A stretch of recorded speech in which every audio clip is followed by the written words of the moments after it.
Jason J. Smart, an American international political consultant and political strategist, is the guest of Spotlight Ukraine. Hello and welcome. Hi, how are you today? Good, good. How are you? So the United States and Western countries, they decided to transfer the tanks to Ukraine. Is it a kind of a game-changing thing in terms of the war? So it's significant in two factors. One is simply, yes, it does give Ukraine more technology, which helps it. But actually, I think it's game changing in the sense that this does cross the Rubicon, per se, for Germany, which historically has always been resistant to giving things that could be used offensively. And tanks are inherently not only for defense, but also for offense. And so now that they've crossed this threshold, we see that it's opened up a lot. We see that Poland's going to send more tanks, Canada is going to send tanks, and this is a result, the US is going to send tanks, and this is a result of Germany's decision. So it has opened the floodgate of international support that will give offensive weapons to Ukraine, and yes, that will be a game changer. Yeah, that's cool. But if I'm not mistaken, the Kremlin said if Western countries they will give Ukraine tanks, they will conduct it as kind of a Western intervention in the war and the kind of a new way of escalation. Is the kind of a threat? Well, Russia always says that, and the reality is they've talked about this whole war, so I don't think it's significant by any means, and it doesn't change anything. The fact is that the West can continue doing what it said it's intending to do, which is support Ukraine, and that is not something that they should shy away from or worry about. The fact is that Russia really has no means to change what the West does. It has no leverage in this whatsoever. But the former American president, Mr. Trump, said that first you give tanks, then there's going to be the nuclear weapon. Well, Trump did say that, but he's been wrong quite a bit. And I think that if we look at his betting record on Russia, he's been wrong about every single time he's had the ability to give an estimation of something. I don't recall one time where he's been correct in his analysis. And so I think he is quite limited in his ability to foresee what goes on in foreign affairs. Yeah, thank you. And Commander-in-Chief of the Ukrainian Army, Valery Zaluzhny, has said that Ukraine is extremely in need of more than 300 tanks. If we make a simple calculation, now we get like more than 100 of Leopard tanks and 31, if I'm not mistaken, American Abrams. So we need some more, and we need them like very quickly, like for yesterday. True.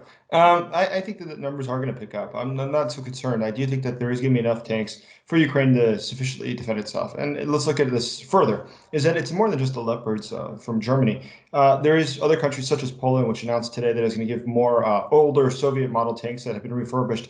I think that the numbers will add up. If we start adding up the ones who are older tanks or refurbished tanks, we're going to get a much bigger quantity. I don't know if it'll reach 300 in the next couple months, but getting closer to those numbers is quite realistic. Oh, yeah, that's good to hear. But if we talk about the tanks, we talk about the top of the iceberg because we need an infrastructure to be built. So will we be capable or yes, available to do that? The Ukrainian army, because we need someone to give the equipment, someone to rebuild, someone to repair those tanks.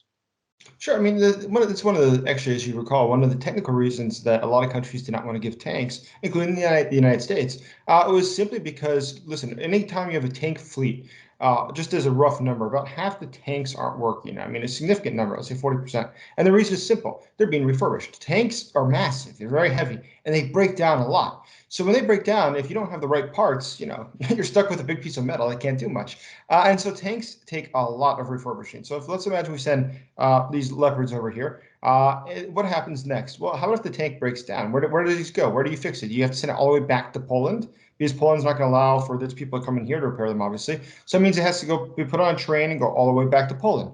A lot of time is lost. A lot of effort is needed in order to repair that tank. And so this is going to be something that does slow down, invariably, this is going to slow down significantly how Ukraine's able to use these tanks. Now, likewise, I think that's a similar argument to why the United States has said it did not want to give airplanes.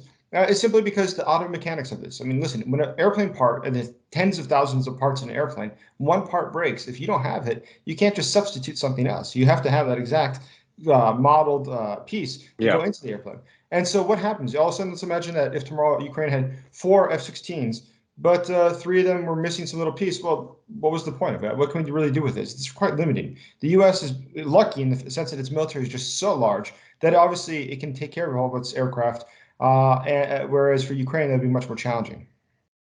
Yeah, but how much time will it take for Ukraine to make this infrastructure? Are we talking about the months, like 1, 2, 3, maybe till the summer of 2023? Oh, it'll take a very, very long time. It won't be soon. Okay. Yeah, yeah, I see. So you've already mentioned F-16. So airplanes is the next step. Yeah, I think that there is a good chance that I saw this morning that four senators have called on the Biden White House to turn over airplanes to Ukraine, and the ATACMS, obviously. And I think actually, to be quite frank, just due to the technical reasons that I've mentioned, getting parts, I think that the ATACMS is probably where Ukraine should probably focus on its attempts of pressuring the Americans, pressure on the ATACMS, because the fact is that's something that's easier to ship. That's something that is less part complex than something like an airplane, less training involved. And so it's something that I think could be changing the battlefield much, much, much faster. And I think it is very realistic that Ukraine could really see those in the near future. Yes, thank you. And the last question is, so the West wants neither to lose or not to win the war. So they need Ukraine to not to lose or just to win the war. What is the last So step that's over there? it's a really good question because, and I think that is part of what these tanks symbolize, is that there is a realization now it's no longer just about defending Ukraine. Because what does that mean? If Russia's still in pushed out of the country, we could still invade at any time. What is that? So we have to, in fact, make Ukraine win. That is to defeat Russia. And if Russia is defeated, then Ukraine wins. That's really what our goal has to be, not simply repelling the invaders out of the country's borders. As long as it can take, like It's, knowing it's Russian resources. Yeah, I think it's going to be necessary. I mean, listen, there's really only two options. Russia at this point is not intending to give up. There's no signs that Putin is rethinking what he wants to Yeah. do. And so unless we can make it painful enough for Russia, it's just going to keep coming. Yeah, I see. And the mobilization in Russia. So what do you think? Is it going to be helpful? It is something that's definitely going to serve the interest of Russia. I mean, let's be honest, they're going to call up a ton of people. But at the same time, I think this is a destabilizing act. There's a lot of things that are going on in Russia that I think are good signs. One is that the mobilization so far have not been popular. Putin has been able to rely on things such as ethnic minorities as well as prison populations. So there are people that aren't noticed, let's say, in Moscow or St. Petersburg. Now, the more people he starts to call up, the more it's become noticeable to the general population. Already, just think about this, out of Generation Z men in Russia, about 5% have already died or been injured in the war, which is a massive number.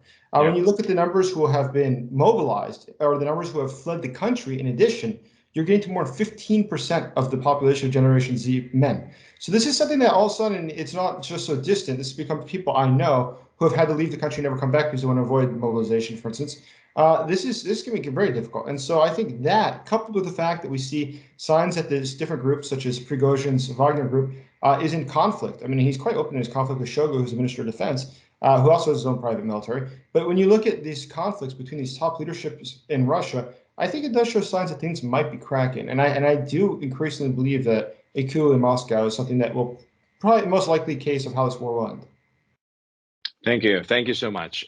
Jason J. Smart, an American international political consultant and political strategist, was the guest of Spotlight Ukraine. Thank you.